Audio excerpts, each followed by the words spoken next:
Bonjour, j'ai résolu de m'exprimer à propos du décès de la sœur Blanche, qui est l'épouse du pasteur Marcelo Tounassi, qui fait un très grand travail pour l'extension du royaume de Dieu dans la francophonie et à qui je profite de cette occasion pour présenter en mon nom personnel ainsi que de toute la communauté vaste du Potier mes très sincères condoléances.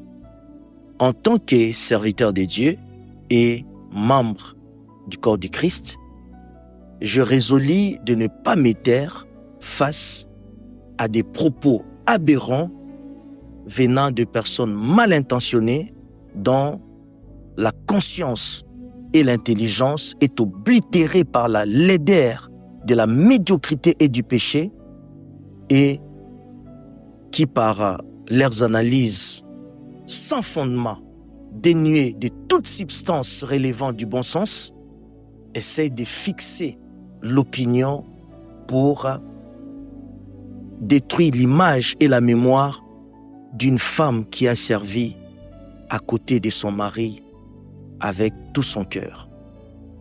Ces plaisantins notoires, avides de faire le buzz sur Internet, motivés par l'appât de gain et qui cherchent à attirer l'attention sur la platitude de leurs personnages, font étalage sur Internet de leur abrutissement pour salir la mémoire d'une sœur qui a été un pilier dans la vie d'un homme dont Dieu utilise pour le salut de plusieurs. Ces gens sont dénués de toute dignité humaine, de la probité morale, du sens de l'honneur et des valeurs fondamentales qui distinguent l'homme d'un animal. Ils se permettent sans vergogne de critiquer et de faire des jugements qui n'ont aucun sens, des jugements déraisonnables à l'égard d'un homme qui a perdu une femme qu'il aimait tant et qui connaît une douleur qui déchire son âme. Alors face à tout ce que nous voyons dans les réseaux sociaux, en tant que serviteurs de Dieu, nous avons la responsabilité et le devoir de ne pas laisser les enfants de Dieu dans la confusion et que qui que ce soit puisse s'aimer un mauvais grain pour détourner la foi de faibles. Il y a une question qui revient en boucle pour toute personne consciencieuse lorsque, au premier abord, nous écoutons que notre sœur, la femme du pasteur Marcelo, est décédée.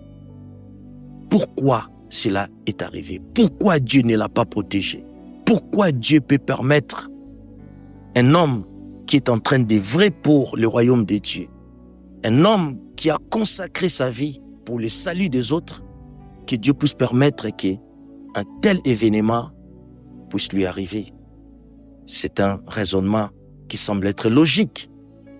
Alors, j'aimerais répondre à la lumière des Écritures, à la lumière de la parole de Dieu, à toute personne qui a la bonne volonté, qui a la conscience et qui a un cœur de vouloir comprendre ce qui se passe, comment nous pouvons avoir une lecture spirituelle de cet événement qui est le décès de notre sœur Blanche.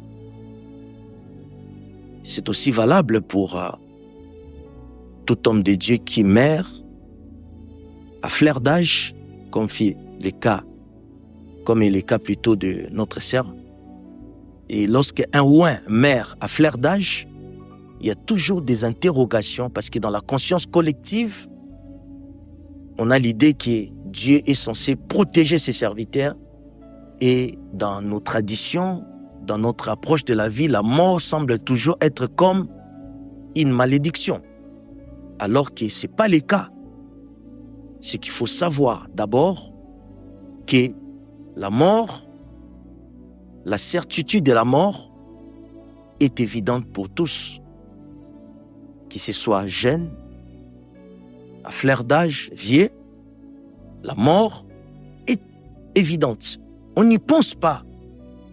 Parce que nous vivons, nous sommes en bonne santé, nous sommes jeunes, mais la mort peut arriver à n'importe quel moment. Notre Seigneur Jésus-Christ, l'incarnation de Dieu sur terre, était mort à 33 ans. Il pouvait rester sur la terre et connaître l'ascension à un âge très avancé. Mais pourquoi Christ est mort à 33 ans? Donc cela est une réponse à toutes les personnes qui s'interrogent sur la nature de la mort qui intervient à un âge très jeune. Alors, je vais donner des hypothèses parce qu'il n'y a que Dieu qui connaît toute la vérité et nous ne connaîtrons jamais la vérité dans toute sa plénitude tant que nous sommes sur la terre.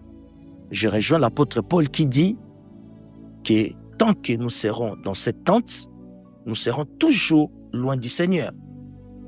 Il y a une portion de la grâce qui nous est donnée pendant que nous sommes sur la terre de vivre plus proche de Dieu, mais c'est quand nous allons quitter vraiment cette tente qui est le corps physique que nous allons vivre plus proche de Dieu comme nous ne pouvons jamais le vivre pendant que nous sommes sur la terre.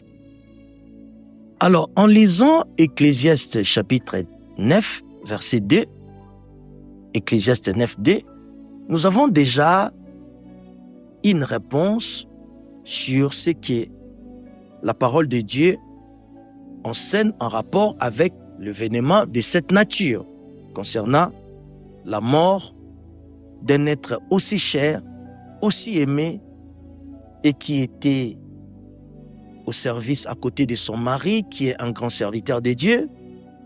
Les questions qui se posent souvent, mais comment est-ce qu'il est mort? Est-ce que c'est le diable qui l'a frappé? C'est l'ennemi qui est derrière? Comment est-ce que Dieu ne l'a pas protégé? Ou pourquoi Dieu a permis sa mort aussi vite, aussi inopinée?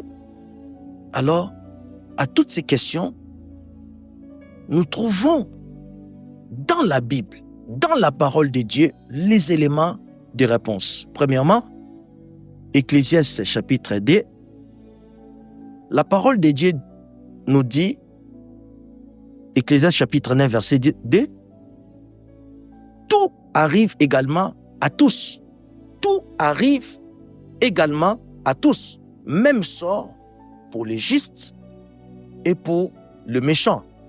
Pour celui qui est bon, pur, et pour celui qui est mauvais et impur. Donc, un même sort est réservé aux bons et aux mauvais, aux justes et aux méchants sous le soleil. Tant que nous sommes sous le soleil, le même sort est réservé à tous.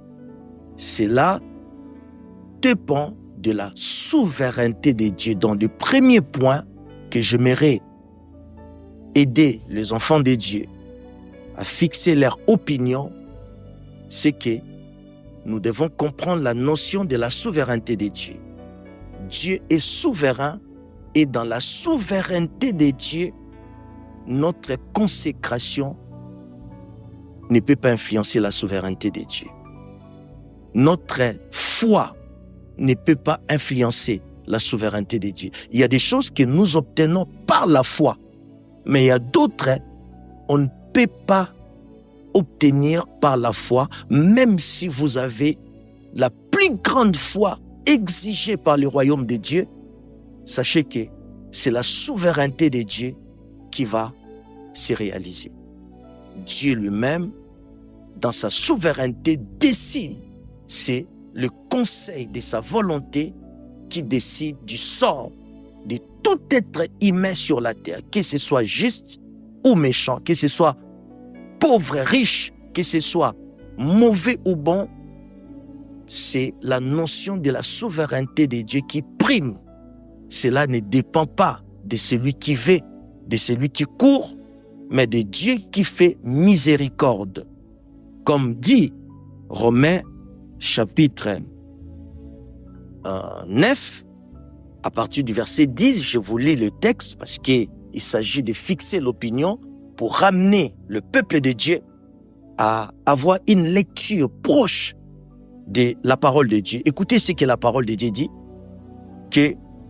car quoique les enfants, en parlant de Jacob et Ésaü, lorsqu'ils étaient encore dans le ventre de leur mère, Rebecca, quoique les enfants ne fussent encore nés, qu'ils n'eussent fait ni bien ni mal, afin que les desseins de l'élection de Dieu subsista sans dépendre des œuvres, par la seule volonté de celui qui appelle.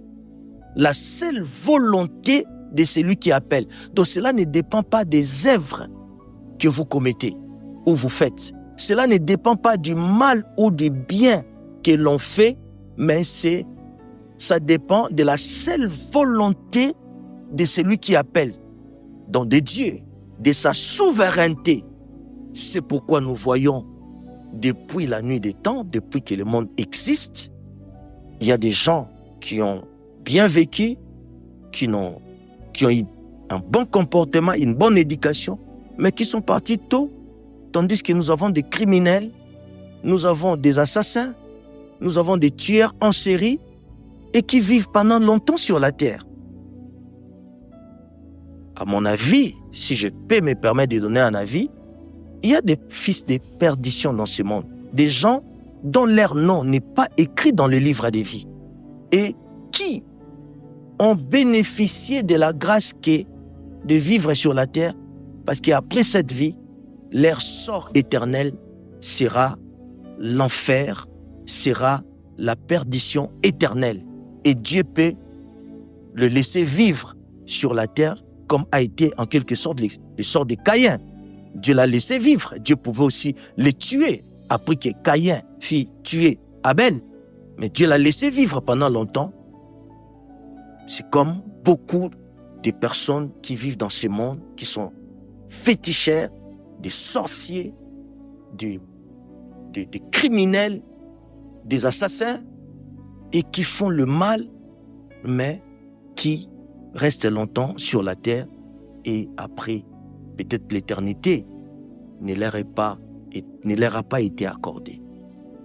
Alors Dieu, par sa souveraineté, il peut permettre le décès d'un juste parce que le ciel, le gouvernement céleste estime que cette personne est arrivée à la fin de sa mission sur la terre. En écoutant le témoignage de l'homme de Dieu, le pasteur Marcelo, cette femme était un pilier important de sa vie.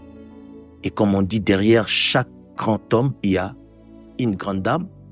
Et cette pensée s'illustre bien avec la vie du pasteur Marcelo et de son épouse qui a vraiment été une aide précieuse à ses côtés et qui l'a soutenu et dont l'homme de Dieu, en lisant entre les lignes le témoignage de son cœur pour sa femme, nous pouvons comprendre que si il est arrivé là où il en est, parce que sa notoriété était incontestable dans la francophonie, donc c'est grâce à cette femme. Alors si le ciel a décidé que cette femme a fait ce qu'elle devait faire pour ramener l'homme de Dieu là où il en est arrivé, et Dieu décide de le prendre pour son repos éternel, notre jugement en tant qu'humain ne peut être limité et ne peut jamais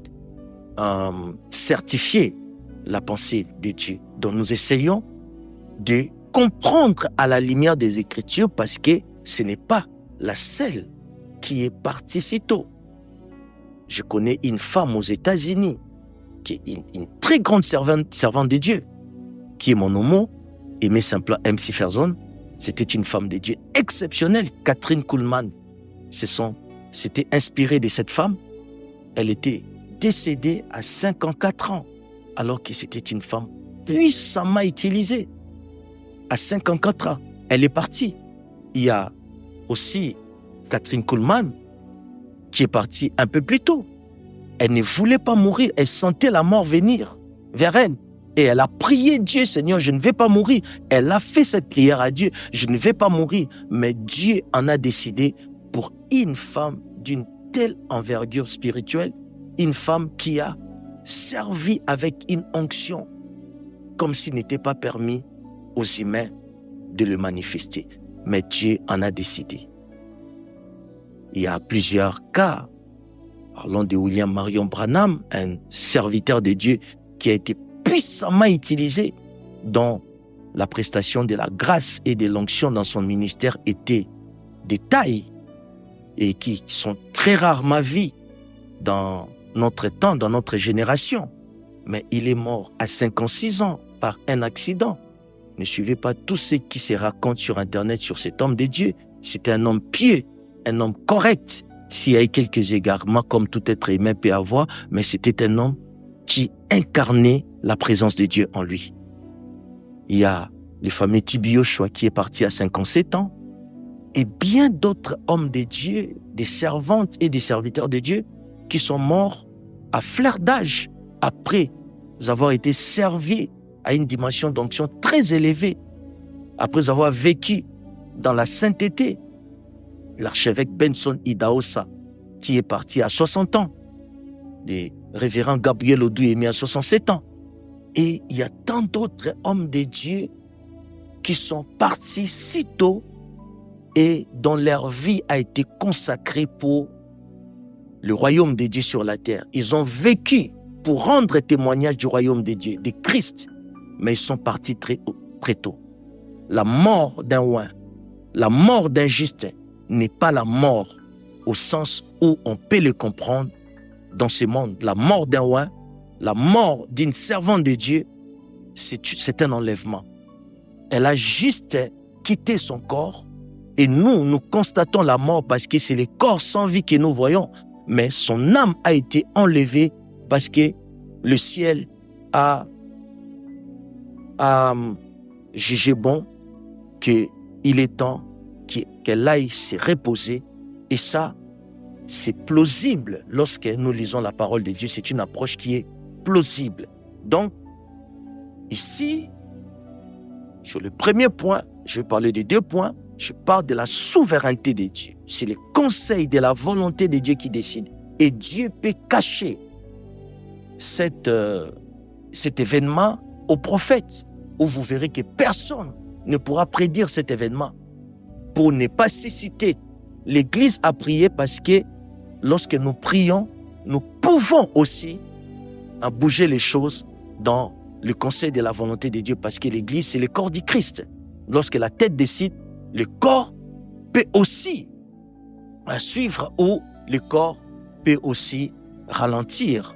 Donc, nous voyons ça avec le peuple d'Israël. Et Moïse, comment Moïse, par son intercession, pouvait faire revenir à Dieu sur ses propres décisions qu'il avait prises.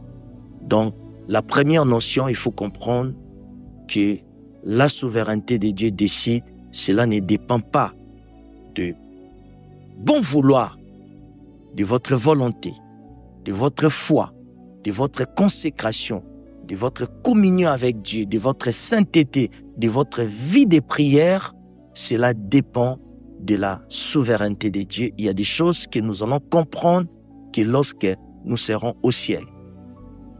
Rien à voir avec le jugement, parce que s'il y a des personnes que Dieu doit juger dans ce monde, il y en a plusieurs qui ne vivent que pour faire le mal, quand bien même que nous sommes sur une terre qui est sous la domination de Satan.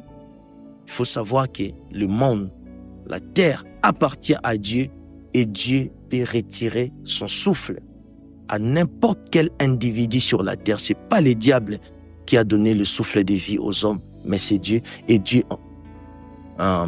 peut en retirer à n'importe quel moment. Donc, il y a des gens qui font le mal dans ce monde, mais Dieu ne les ôte pas la vie, à quand même plus forte raison que Dieu puisse apporter un jugement sur une servante dont nous voyons que c'était une femme agréable, paisible, et ça s'est senti qu'elle dégageait une aura qui montre que c'était une personne agréable, et suivant aussi le témoignage des amis qui étaient proches ainsi que de son mari, c'est une femme qui a été vraiment au service du royaume de Dieu, et la preuve en est, voyez là où le travail que fait son mari. Alors, la deuxième notion que j'aimerais aborder avec vous sur l'interprétation ou la lecture que nous pouvons avoir sur le décès de notre sœur, tout comme aussi dans d'autres hommes de Dieu qui sont décédés à fleur d'âge, c'est que les grandes destinées sont soumises à des épreuves très sévères. Les grandes destinées sont soumises à des épreuves sévères. Il faut le savoir. À un moment ou un autre, si vous avez une grande destinée avec Dieu, sachez que Dieu va vous soumettre à une épreuve dure. Mais cette épreuve sera votre part aux souffrances du Christ. 1 Pierre, j'aimerais lire 1 Pierre, chapitre 4, verset 13. 1 Pierre, chapitre 4, verset 13.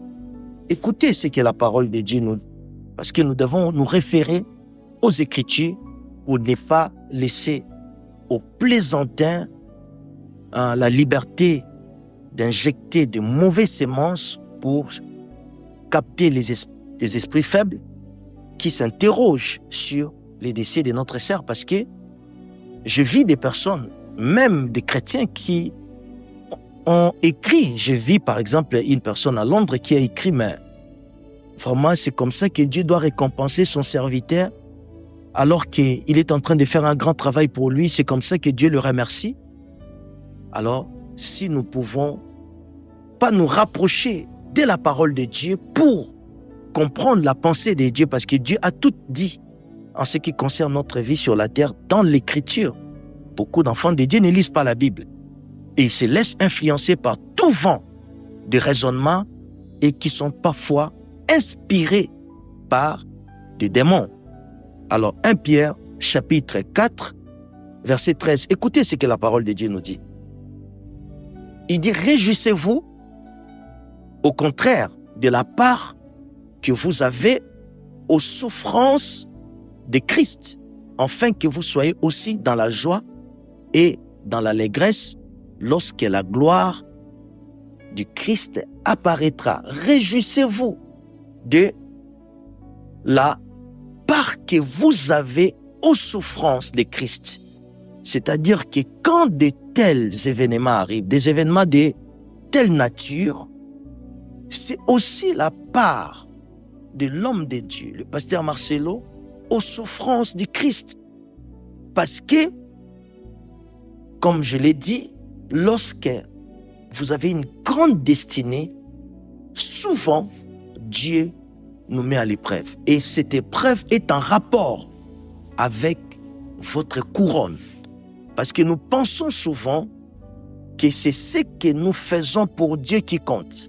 Les grandes œuvres que nous faisons pour Dieu qui compte le plus. Quand nous gagnons des âmes, quand nous organisons des grandes réunions, quand nous bâtissons des temples, nous pensons que Dieu nous récompense que par rapport à cela. Non.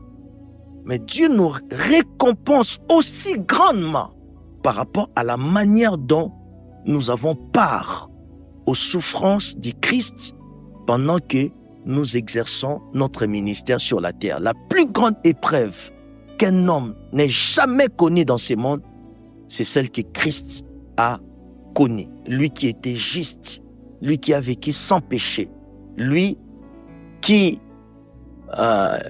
était tenté comme nous, mais n'a pas péché devant Dieu.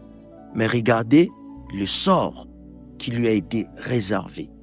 Donc, toute personne qui a une grande destinée et dont le ciel réserve une couronne de gloire, à un moment ou un autre dans sa vie terrestre, connaîtra une épreuve douloureuse. Il n'y a que Dieu qui lui donnera la capacité de supporter et d'endurer cette épreuve. Le mot, les paroles des hommes ne pourront jamais parfois atténuer la douleur qu'on peut ressentir. Le pasteur Marcelo a dit que il sent son âme déchirée. C'est comme une partie de lui qu'on déchire. Donc, une telle personne, c'est pas par des mots, par des discours avec une belle rhétorique qui peut consoler son cœur. Là, c'est le travail du consolateur. Il est vrai qu'il faut toujours dire quelque chose, parce que le Saint-Esprit peut, par une parole, donner un écho particulier à son cœur. Mais il n'y a que Dieu.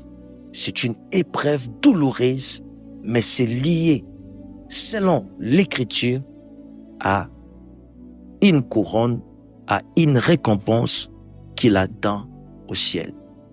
C'est très important de comprendre ces deux approches que j'aimerais que chaque enfant de Dieu, où que vous soyez, que vous puissiez aborder cela de cette manière. Alors je vais terminer en lisant encore 2 Corinthiens chapitre 4, le livre des 2 Corinthiens chapitre 4, parce qu'il est important que nous rentrons dans le contexte de la parole de Dieu pour ne pas être à la merci de tous ces plaisantins avides de faire le buzz sur Internet, comme je l'ai dit, motivés par l'appât des gains et qui font étalage du platitude de leur personnage sans vergogne.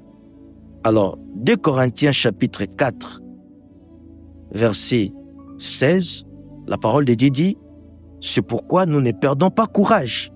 Et lors même que notre homme extérieur s'est détruit, comme en ce moment, l'homme extérieur de l'homme de Dieu, le pasteur Marcelo, s'est détruit par la douleur, la déchirure.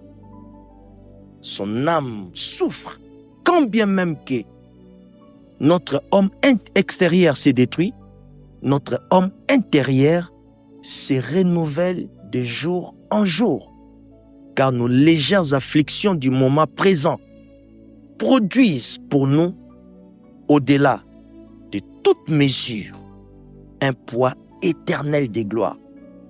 Produisent nos légères afflictions du moment présent, produisent pour nous, au-delà de toute mesure, un poids éternel de gloire. Vous voyez, les afflictions que nous connaissons dans le siècle présent, la dimension de la douleur qui va ronger votre vie, qui va vous faire souffrir, sera proportionnel à un poids de gloire qui vous est réservé dans l'éternité.